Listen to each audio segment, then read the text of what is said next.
Alright everybody, today we have this here Danby freezer. I think it's the 3.6 cubic foot freezer. I gotta get it cleaned up and checked over and stuff. I know it works, but I'm just gonna do a video on it anyways. It's got some like dings and dents and stuff, and I have that plug right there, the little thing that goes in there, but I'll go get it.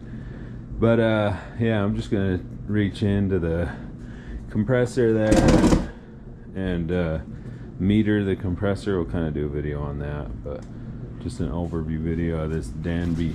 We used it on the back. It has this. So this is the DCF 401W1.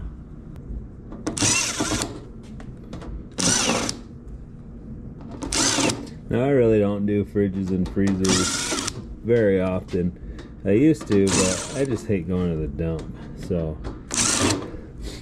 now I can't work on the Freon. So if there's a Freon problem, I just take them to the dump. And so it's just, I don't like going there. So take the panel off. We got 6 screws. Freezers and fridges are pretty easy. We've got like, you know, it looks like a capacitor there in there. You've got your Freon lines, and they just go into like the wall of the machine there, and then this is just the thermostat right there, so you can see the wire, the sensor wire for it goes in right there, and then there's just a light right here, and then you just turn. So this is the front. You just turn this for how cold you want, and that adjusts the thermostat. The thermostat just cycles the compressor. So pretty simple here. There's not much going on. You can kind of push on it there and see if it will come off.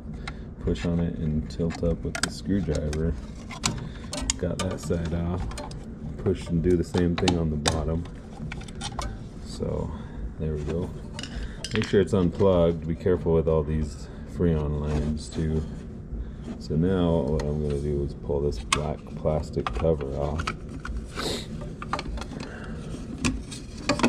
So what was I doing in there that you couldn't see? I was just pushing right here, and I stuck the screwdriver right here, and I was just tilting this up and then down there. So now what we have is the starting components. Looks like there's like extra stuff in there too. There's another one back here and this one here. Sometimes these kind of look different.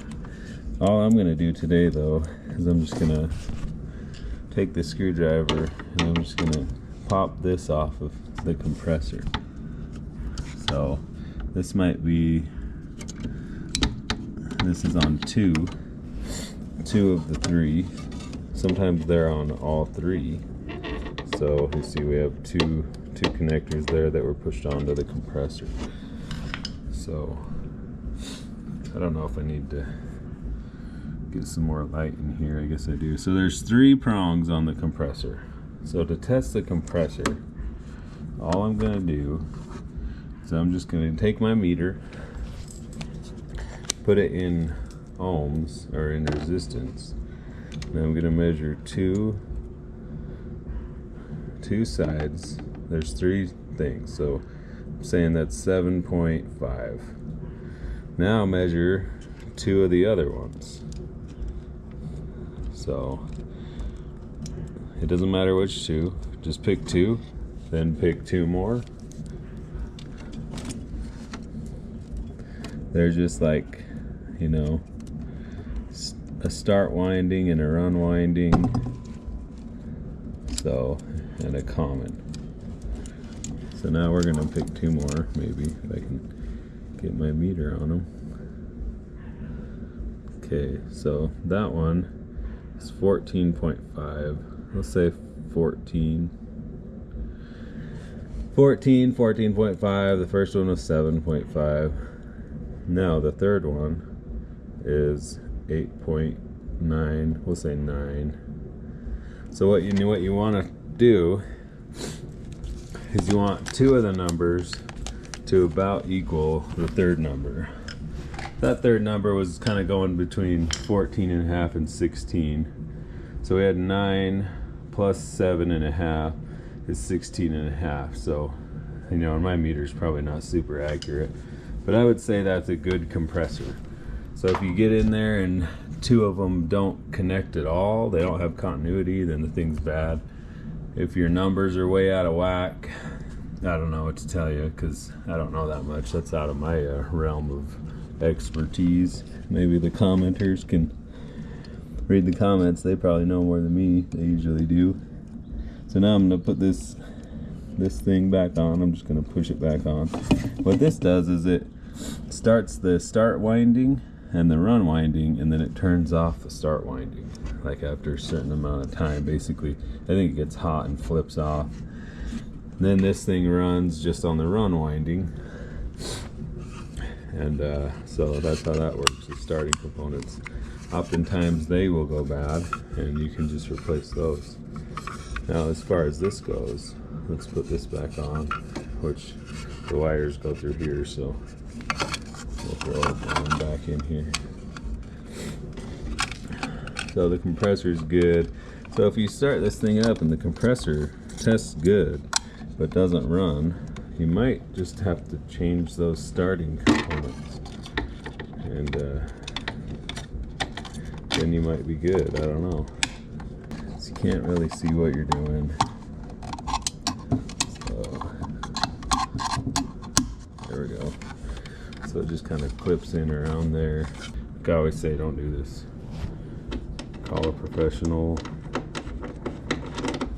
This thing's loose. It's worn out. But yeah, so that's how you kind of test a compressor. I'm gonna put this cover back on it and run it for a minute. Also, you don't really want to cover this, so you want to let that breathe, and then that will help the compressor from overheating, because it's just like an electric motor, right? So you can give it some airflow, it'll be all right. It'll be good for it. Oops, dropped one. I got an LG running over there, and I'm pretty sure it coded out on me. I think it was a D80, which I think that's the code that says the lint thing is clogged, the lint vent, but I don't know, maybe it is. Maybe I better check it. It's in my test setup here, so let's see.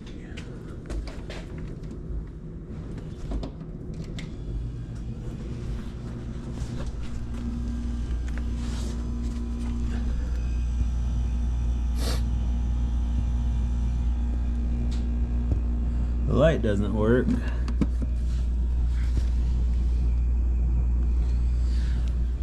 But it is on, so there's really nothing to it. And then all that happens is the Freon goes through the coils inside the walls, and then it just cools down. So we'll let that run for a minute.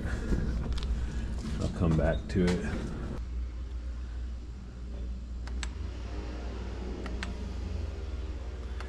$58 in there. Alright, so we're back on this one here. It's gonna temp. It's only been running for a couple hours, but we're down to -1, 0 degrees in there, so it's good to go. There you go. There's your guys' Danby freezer. Thanks for watching. Comment and subscribe.